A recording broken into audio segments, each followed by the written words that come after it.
El contrasello. El espacio de ruegos, preguntas y reflexiones de la contrahistoria. Bienvenidos a esta nueva entrega del Contrasello, ya en pleno mes de noviembre. La última la hice en septiembre y la verdad es que he tardado bastante. Quería haber hecho una en octubre, pero fue un mes de estos auténticamente cardíacos, por lo menos para mí. Tuve una cantidad de trabajo que me imposibilitó hacer programas de la contrahistoria. Por ejemplo, hice uno al final de mes, pero vamos, que no me dio tiempo a hacer ninguno más. A ver si este mes ya he recuperado buena parte del aliento, porque me ha dado tiempo, entre otras cosas, a hacer ya el contrapunto y incluso a inaugurar un nuevo programa que se llama El Contracorte y que está dedicado, como bien comentaba en la Contracrónica el otro día, está dedicado a tratar temas monográficos que proponen los oyentes, es decir, algo parecido a esto, pero con un solo tema y además un tema que necesariamente tiene que ser curioso para gente y para oyentes curiosos. Bien, el Contrasello, como bien sabéis, si alguno no lo sabe, porque es la primera vez que lo escucha, es algo así como la contrarréplica, pero de temas históricos. Y es un programa en el que los oyentes, es decir, vosotros mismos con toda vuestra mismidad, preguntáis o hacéis reflexiones de tipo histórico o dais algún consejo, siempre relacionado con la historia. Eso sí, el Contrasello es solo de historia y yo, pues en la medida de lo posible, trato de responder si es que puedo. Bien, si queréis participar en el Contrasello, como en la contrarréplica, el contraplano o la contraportada, no tenéis más que enviar una nota de voz de aproximadamente 1 o 2 minutos de duración, más o menos, y que esté bien grabada, sin sonido de fondo, etcétera, con vuestro teléfono móvil en la aplicación WhatsApp, que seguro que tenéis instalada, y si no la tenéis instalada, pues ya os la estáis instalando, porque aparte de para mandar mensajes a los amigos y a los familiares, sirve para estas cosas, para enviar notas de voz al Contrasello. Tenéis que enviárselo al siguiente número, el 690 827909, con el +34 delante, si es que vuestro teléfono no es español. Muy bien, pues dicho esto, vamos directos de cabeza ya mismo al Contrasello.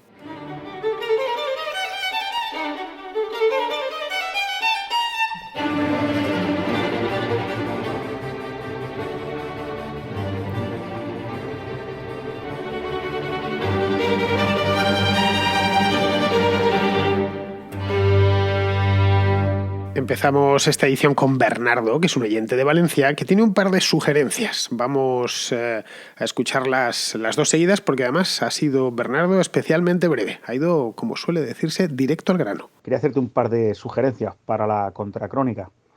Una sería la historia de la policía en España. O más que nada, ¿qué ha sido la policía a nivel básico de perseguir ladrones, de delitos, no ya de cuerpos militares, son paramilitares a las órdenes de los reyes de turno, de los mandatarios de turno, sino qué cuerpos podrían entenderse como policiales o el origen de la policía? Y luego otro tema sería, también si ha habido algún personaje desconocido, alguna figura heroica o digna de mencionar dentro del funcionariado a lo largo de la historia, que haya destacado por alguna acción en contra de lo que le mandan, en contra de la imposición de tu amo, y que haya logrado algo útil, ¿no? Pues que sé, como el caso de esta gente que ha denunciado casos de corrupción, ¿no? Jugándose el puesto y cosas de estas. Digamos que han echado bastante valor y han tirado para adelante. Muchas gracias, Fernando, y gracias por tu programa, sobre todo. Pues mira, no es un mal tema, la verdad. Bernardo, este de historia de la policía es un tema poco conocido. Me entiendo que los policías conozcan su propia historia, pero no por la población general. Y en España, curiosamente, tenemos en este aspecto suerte, porque es uno de los países pioneros en cuanto a cuerpos policiales se refiere. Bueno, España, o mejor dicho, Castilla, tendríamos que hablar, fue una de las... el primer reino de Europa que montó una fuerza policial, una fuerza de seguridad, dependiente de la corona, aunque esta no dependía directamente de la corona, sino de los concejos, pero sí que fue la corona la que la creó y la que la estuvo motivando durante siglos, porque esto duró pues como 3 siglos, una cosa así, más de 3 siglos. La Santa Hermandad, me refiero, lo digo por si alguno ya no lo sabía.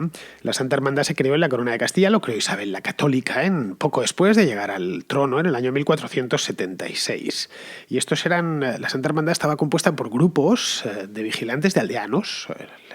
la España rural, que la España del año 1400, la Castilla del año 1476 era básicamente rural, las ciudades eran muy pequeñitas y el resto de la población vivía en aldeas y en pueblos, y estaba formada, como os decía, por grupos de vigilantes que mantenían los concejos, mantenían desde el punto de vista financiero, es decir, no solo de que los santos hermanos eran, esta cofradía estaba formada por los aldeanos, sino que además los concejos se encargaban de dotar presupuestariamente, pues si queremos utilizar el lenguaje actual, de dotarlos pues anualmente para que dispusiesen de un cuartel y de caballos si es que los necesitaban, los uniformes, las armas, etcétera.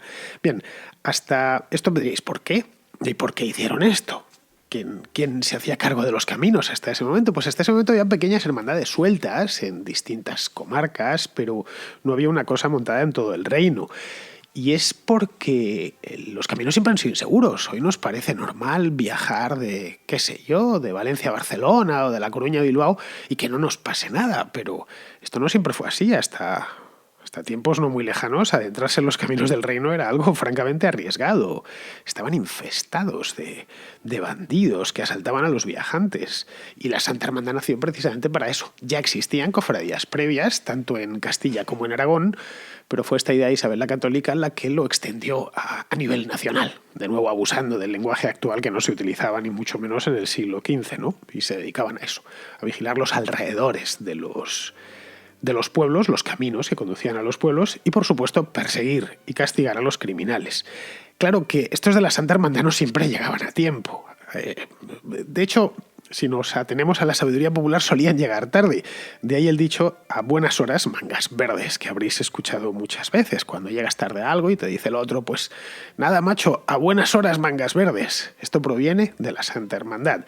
Y la razón es que iban equipados con un chaleco que, como chaleco que era, no les cubría las mangas, y las mangas debajo llevaban una camisa de color verde, y esa es la razón por la cual se le decían mangas verdes, porque lo que se le veían eran las mangas. No es extraño tampoco que el color de la Guardia Civil, que es un cuerpo policial también rural, que se creó en 1848, es decir, muchos siglos después, vaya vestido de verde, tanto desde su fundación como hoy en día. La silueta de dos guardias civiles suelen ir en pareja, si lo primero que se ve es una manchita verde. Bueno, pues ahí significa que ahí están las fuerzas del orden, que hay que respetarlas, por supuesto, y el color viene tan antiguo como del siglo XV. Esta por un lado, como la historia me la apunto, porque es realmente buena y puedo extenderla muchísimo más. Lo de los funcionarios heroicos, pues no lo sé, Bernardo, es un tema más difuso, diría, y no te sabría decir. Alguno habrá, claro, evidentemente, tanto en España como en otros países.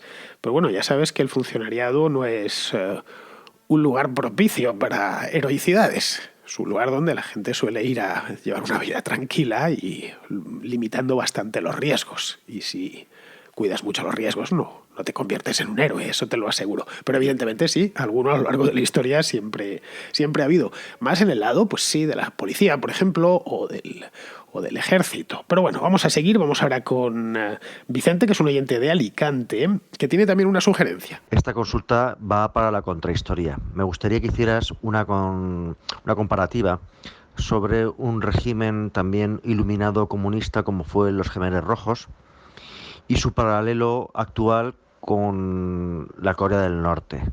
Ya sabemos cómo acabó los Gemeres Rojos. Casualmente o irónicamente fue derrotado por la invasión de otro régimen comunista como el de Vietnam. Me gustaría plantear si en un momento dado piensas que también podría acabar aniquilado por otro régimen comunista. Quizás en este caso sería la China actual. Muchísimas gracias. Hasta luego.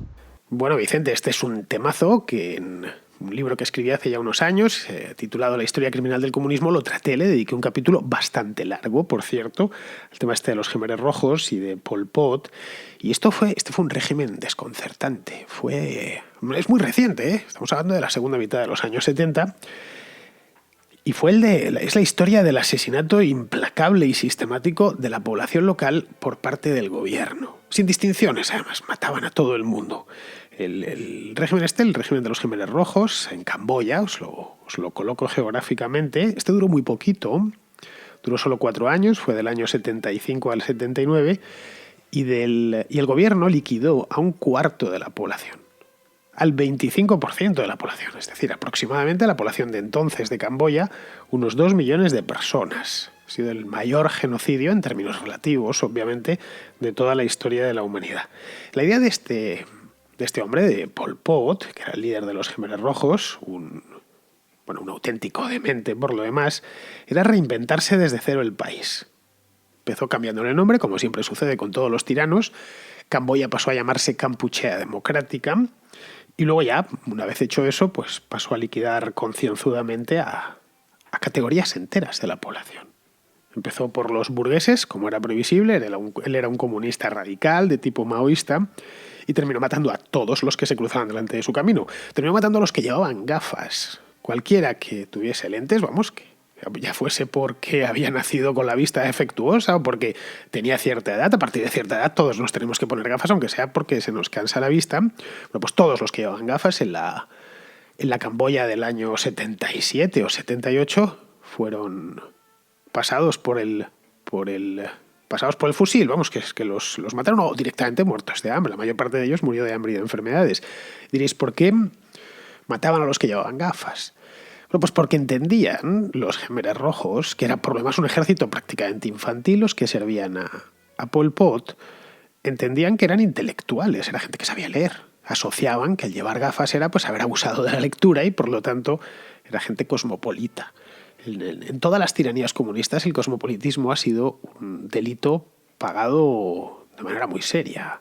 Eso del cosmopolitismo significa que te entiendes con el extranjero. No ha habido en serio, ninguna dictadura comunista que no la haya tomado con los, entre comillas, cosmopolitas. Todos aquellos que podían tener acceso al extranjero, a ideas diferentes, a opiniones diferentes.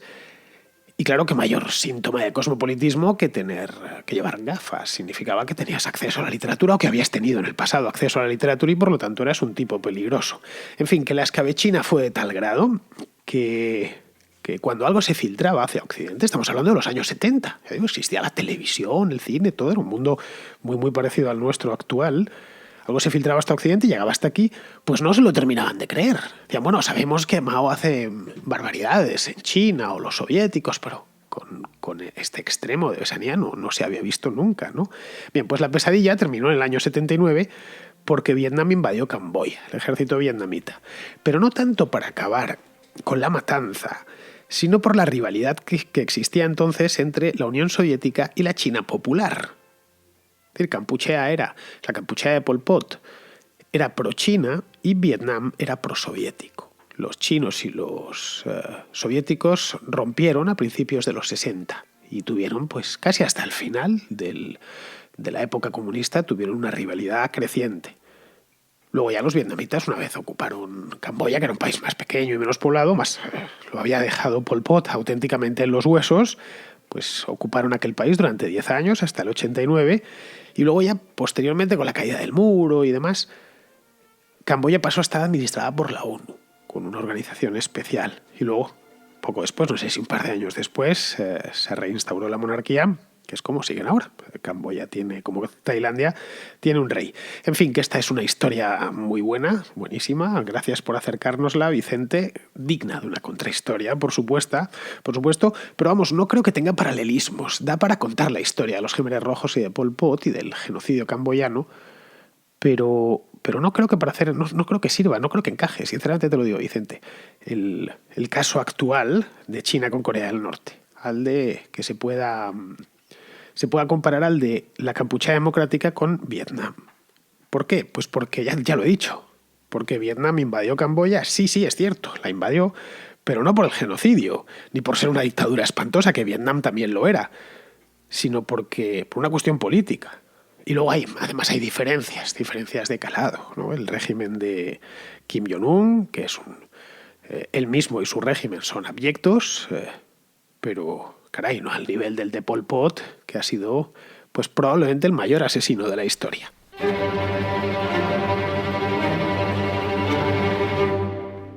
Vamos ahora con otra llamada, esta de Raquel, que trae un tema muy interesante que no se ha tratado nunca aquí en la Contrahistoria y que se conoce poco, si si os soy sincero, dentro de lo que es el conocimiento general de la historia de España, o se conoce de manera muy superficial. Me refiero a los afrancesados, que nos lo cuente Raquel. Te llamo en relación a la contrahistoria para sugerirte un tema que es los afrancesados, que son habitualmente considerados los grandes traidores de la historia de España. Cuando pudiera ser que tal vez a través de ellos el país pudiera haber emprendido un camino de modernización tranquila que nos hubiese evitado muchos de los radicalismos y problemas que España tuvo en el siglo XIX. Evidentemente, en plena guerra de la independencia, no era precisamente fácil tomar esa posición, la de afrancesado. De ahí que hayan sido siempre los grandes traidores, claro. Entre tradicionalistas y entre liberales, que eran 4, evidentemente, en la época de Cádiz, los afrancesados representaban una tercera vía. Claro, yo a veces pienso que si yo hubiera estado en la guerra de la independencia, pues probablemente también los hubiera considerado unos traidores. Pero visto así a posteriori, con la distancia histórica, no sé, tal vez hubieran sido una opción razonable. Pues como ya os decía, es un buen tema este de los afrancesados, pero vamos, hay que hacer algunos matices. A ver, Raquel, el afrancesamiento constaba de 2 partes, sin el cual no se podía entender. Por un lado, apoyar la revolución liberal en España, es decir, que se acabase el antiguo régimen conforme a las nuevas ideas paridas durante el siglo de las luces, etcétera, etcétera. Bien, eso era una parte de los afrancesados, lo que pensaban los afrancesados. Los afrancesados de la guerra de la independencia estamos hablando, porque luego los afrancesados desaparecen. O sea, el afrancesamiento es el afrancesamiento político. Luego hay un afrancesamiento estético o cultural que siempre ha existido en España, o por lo menos hasta hace no mucho tiempo, que eran los fascinados por la cultura francesa, las palabras francesas, la música francesa, la moda francesa, etcétera. De hecho, sigue habiendo todavía un poco de afrancesamiento, por ejemplo, en el campo de la moda. No, estamos hablando del afrancesamiento político, que es un fenómeno que se da en España a finales del siglo XVIII y principios del siglo XIX, coincidiendo con la Revolución Francesa y con la Guerra de la Independencia. Bien, por un lado tenían eso, o sea, formaba parte los dos pilares del afrancesamiento, era la defensa a ultranza de la Revolución Liberal, y por otro, el estar a favor o apoyar la invasión francesa. Y no solo la invasión francesa, sino apoyar también al rey que impuso Napoleón, a José I Bonaparte. Bien, la primera parte de esa ecuación, la de traer la revolución liberal a España, quedó resuelta con los liberales de Cádiz. Tan pronto como se empezaron a reunir y a redactar la Constitución, y ya no digamos cuando la proclamaron en 1812, ya los afrancesados no podían ofrecer nada diferente. Bien, si son los propios españoles los que están tratando de modernizar su sistema, y lo han hecho, lo están haciendo con éxito. Han redactado una Constitución muy bien hecha que todavía hoy se sigue estudiando y que además sirvió de ejemplo a muchísimos países en la primera mitad del siglo XIX. Fue una Constitución que en España apenas estuvo en vigor, pero que en cambio tuvo una influencia tremenda. Bien, eso por un lado, ya quedaban desarmados en ese lado. Pero a la vez estos liberales de Cádiz estaban en contra del invasor, estaban a favor de combatir al invasor francés. Eran, llamémoslos, patriotas. Ya no, está muy bien, nosotros podemos hacer nuestra propia revolución o podemos modernizar nuestro propio sistema sin que nos vengan las reformas desde Francia, y mucho menos sin que nos impongan a un impostor, ¿no? A José I Bonaparte, que era el hermano de Napoleón. Bien, al final sucedió, como era de prever, que estos afrancesados se quedaron en terreno de nadie. Los tradicionalistas, los que estaban a favor de continuar con la monarquía tradicional, la de Carlos IV y Fernando VII, pues les tenían por traidores, por cuestionar el orden, obviamente.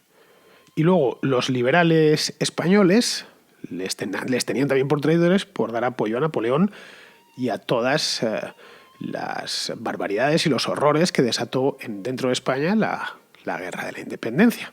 Goya se permitió hasta dibujarlo. Goya había sido afrancesado en el pasado. Era de los artistas, la gente, los intelectuales españoles de finales del XVIII, principios del XIX, eran todos afrancesados. Vamos, y por afrancesados se entendía estar a favor de reformas y acabar con la monarquía absoluta. Bueno, pues a estos tipos se les echaba en cara eso. Bueno, es que estáis a favor de esta gentuza, de esta chusma. Respecto a lo que comentas, de ahí que al final el afrancesamiento se diluyó y terminó siendo nada. Respecto a lo que comentas de una modernización así civilizada o tranquila, pues no sé qué decirte. Es decir, en el caso de que estos afrancesados hubieran terminado haciendo con la suya y el país hubiese recibido bien a José I y a los invasores franceses. Es decir, que a los soldados, en lugar de tirarles perdigones, les hubieran tirado nuestros antepasados flores, según caminasen por la calle. Pues yo no sé si se hubiera producido una modernización tranquila. A ver, viniendo de tipos que apoyaban la Revolución Francesa y la cantidad de excesos que esa revolución trajo, y sobre todo a su hijo más preclaro, que era Napoleón. La verdad es que evidentemente es pura historia ficción, pero yo creo que muy tranquila no hubiese sido. De hecho, tampoco lo fue en manos de los liberales del 12. La modernización en España se frustró en la primera mitad del siglo XVIII a causa básicamente de Fernando VII, que se empeñó en mantener un sistema que había caducado ya, que su momento había pasado no solo en España, sino también en el resto de Europa. De hecho, a lo largo de la primera mitad del siglo XIX se producen revueltas y revoluciones en todos los países de Europa occidental. Pero no solo de él, no solo de Fernando VII, él tuvo buena parte de la culpa. También parte de los responsables, o los responsables directamente, fue una sección del liberalismo, el liberalismo radical, los que se les llamaba entonces los exaltados, que no supieron integrar esa parte de la sociedad española que era tradicionalista, es decir, que iba a misa todos los domingos y que entendía que el antiguo régimen no tenía nada de antiguo, que era perfectamente legítimo. Y eso más era sobre todo en la España rural, especialmente en ciertas zonas donde la Iglesia tenía mucha presencia, pero que estaban ahí. Es decir, que no iban a cambiar de parecer de un día para otro, y mucho menos si les obligaban a cambiar de parecer a la fuerza, que es al final lo que se intentó. Es decir, que estos liberales exaltados querían un cambio rápido y costase lo que costase. Y claro, costó bastante.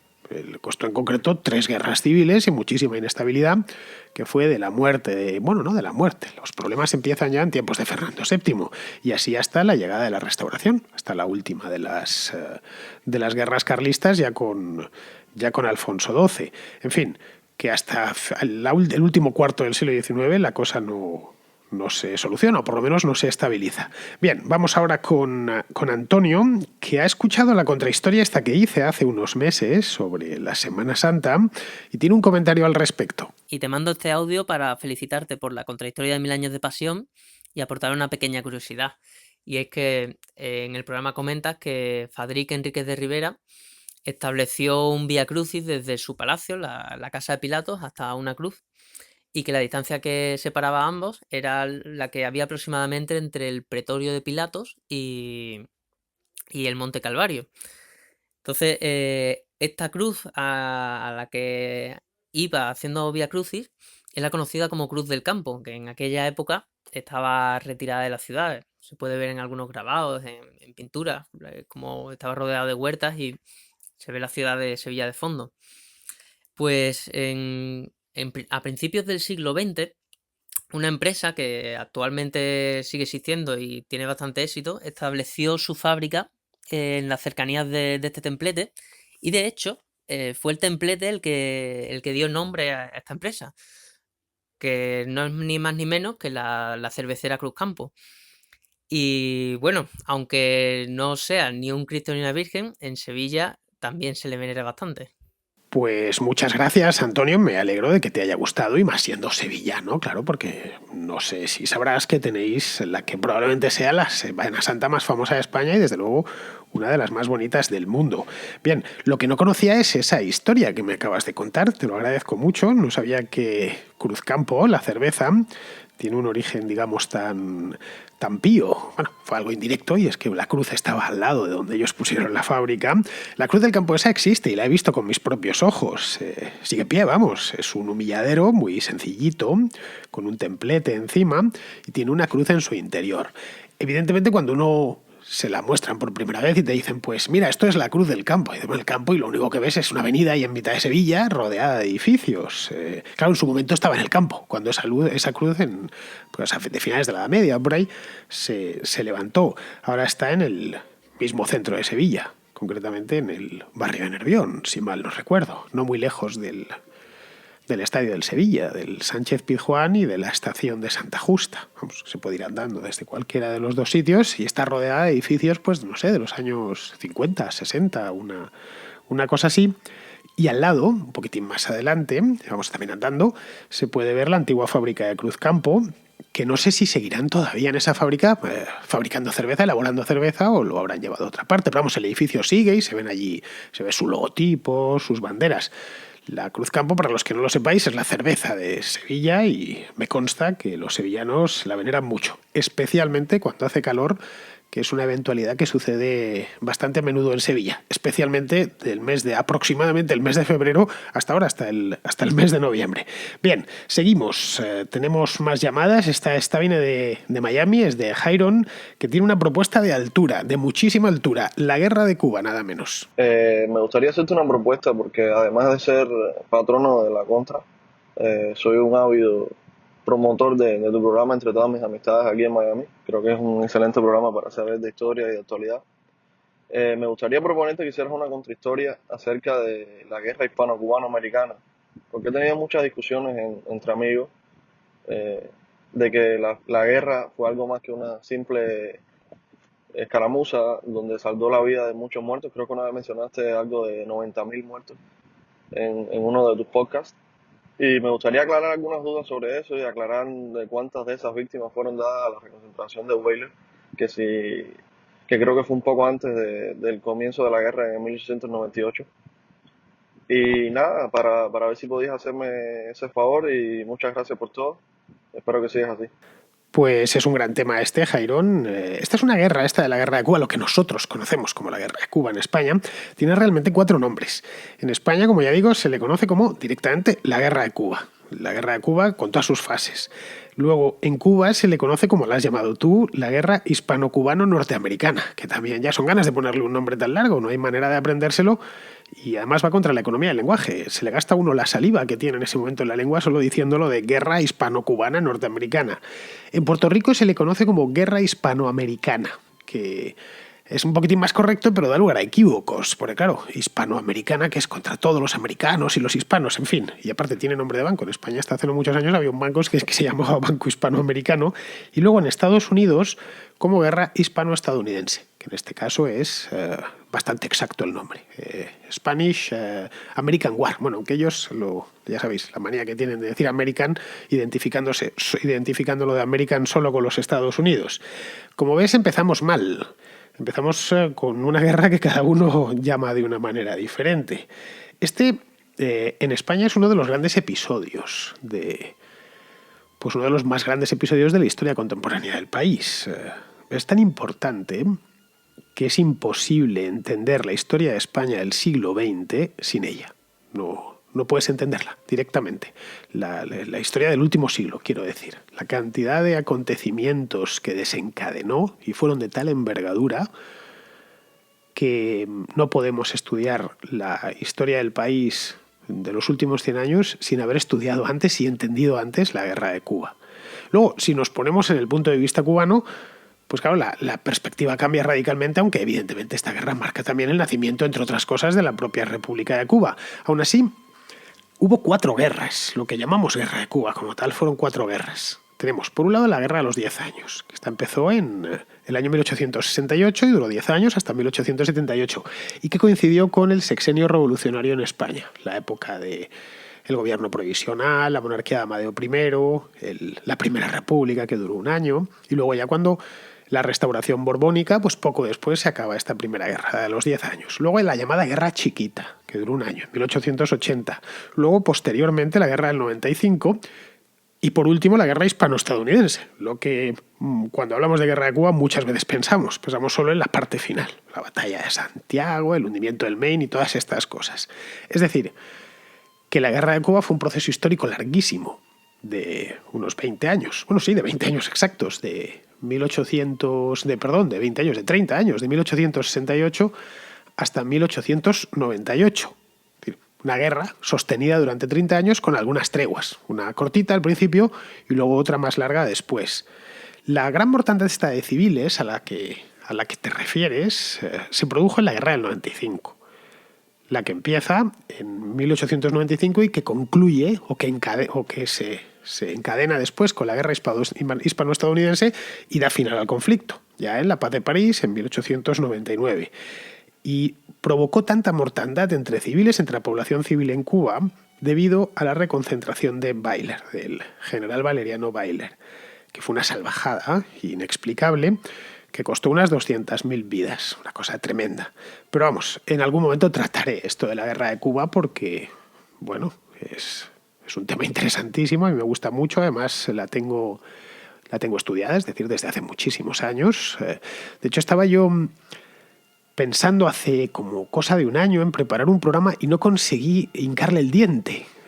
Dije, bueno, a ver si aprovechando que es un aniversario más o menos redondo, ya que estamos en 2018, puedo hacer algo, pero no conseguí hincarle el diente. La clave de la contrahistoria es que consigue tratar un tema y descremarlo hasta el punto que, sin perder rigor, se pueda explicar casi para cualquier tipo oyente. Y eso no es fácil, porque los temas muy amplios son complicados de descremar sin que aquello se quede en una mera caricatura. De tal manera que empecé a consultar bibliografía, me hice hasta una esquemilla y lo dejé por imposible porque no me encontraba inspirado. En otros temas me inspiro en el acto y me pongo a redactar en las libretas, tengo clarísimo cómo va a quedar el asunto al final. En algunas ocasiones, como bien sabéis, necesito 2 capítulos, pero vamos, el caso de la Revolución Mexicana, por ejemplo, o la independencia estadounidense, o la historia de los templarios, pero de la guerra de Cuba no encontré el punto exacto. Pero vamos, lo encontraré porque es una historia que merece la pena ser contada y, por supuesto, ser escuchada. Pero antes me lo tengo que preparar bien. Bien, pues con esto vamos a ir terminando ya el contrasello de esta edición del contrasello. Iba a decir de este mes, pero no, este mes pretendo hacer otro como mínimo. Y terminamos con Alfredo, que es un oyente de Tenerife, que es un habitual, por lo demás, Alfredo, de las contras en general, que en lugar de hacer una pregunta o proponer un tema, lo que nos quiere es dar una serie de recomendaciones históricas, pero no históricas de temas históricos, sino de otros programas parecidos a la contrahistoria que tratan sobre asuntos históricos. Vamos a escucharle. Bueno, esto sería para contraportada, pero es una cosa rara, verás. Me encanta leer, leo de todo, pero claro, hay veces que no puedes leer. Básicamente hago bastante deporte, entonces cuando entreno, uno de los deportes que hago, o cuando me bajo al garaje a restaurar mis motos o hacerle cualquier cosa a mis motos. Entonces me descargo podcasts como el tuyo, pues cuando lo oigo, y luego otros 2 muy buenos que quería recomendar de historia. Uno, Antena Historia, de una editorial, HRM Ediciones creo que es, pero son muy buenos, los tíos saben un montón, siempre hay varios y se traen a un experto, y son muchas, normalmente de cosas no muy conocidas de la historia. Están muy bien y son muy entretenidos. Y otro, del profesor Pedro Luis Lorenzo, que es profesor de Historia de la Universidad de Extremadura, de Personas con Historia. A pesar de que son personajes pues, más o menos conocidos todos, incluso sabiendo sus biografías, aprendes cosas. Y está muy bien contado, muy ameno, y está muy bien. Entonces, entre unas cosas y otras, pues aprendo un montón de cosas sin tener que estar leyendo todo el rato. Muchas gracias, saludos. Pues muchísimas gracias, Alfredo, por tus apuntes. Aquí son bienvenidos estas cosas siempre. Es bueno que los podcasters nos recomendemos entre nosotros. Yo la verdad es que sigo algunos que me gustan mucho, de La Escóbula de la Brújula, por ejemplo, Memorias de un Tambor, me gustan los 2 muchísimo y los sigo habitualmente, porque además se aprende mucho cuando escuchas a los demás. Ya sabéis el viejo dicho, entre todos lo sabemos todo. Bueno, pues yo paso una buena parte de mi tiempo a lo largo del mes escuchando otros programas, algunos de manera habitual y otros los escucho puntualmente porque me interesan, porque son nuevos, porque tienen un programa en concreto que me gusta. Y bien, es siempre bueno que haya enriquecer esa lista de programas, sobre todo si hablan de temas que son del interés de uno mismo, como es el caso de la historia. Yo creo que a estas alturas no hace falta que os diga que la historia me interesa mucho, es que me interesa mucho. Muy bien, queridos amigos, pues con esto nos podemos ya dar por despedidos mutuamente hasta el próximo número del Contrasello, que espero que sea más pronto que tarde. He tratado de dejarlo en una duración lo más sensata posible. Hice una encuesta, por cierto, hace unos meses en mi página web, en diazvillanueva.com, para los oyentes de La Contra, y una de las cosas que me habéis dicho es que os gusta la duración de entre media hora a 40 minutos. Se ve que es una duración casi áurea, porque os permite hacer otras cosas, conducir, correr y demás, cocinar, que es muchas de las actividades diarias duran eso, media hora, 40 minutos. Y es una manera de acompañar la radio. Ya sabéis que es compañía siempre. Y si se pasa ese límite de la media hora, 40 minutos, pues o una parte del programa se deja sin escuchar, lo cual es una pena, o no se escucha directamente. De ahí que ya sabéis que me estoy peleando siempre con el reloj, en todos los programas, y en este por supuesto también. A ver si esta vez lo he conseguido, y en el caso de que no sea así, me vais a disculpar, pero en el próximo seguro que lo conseguiré. Hasta la próxima, amigos.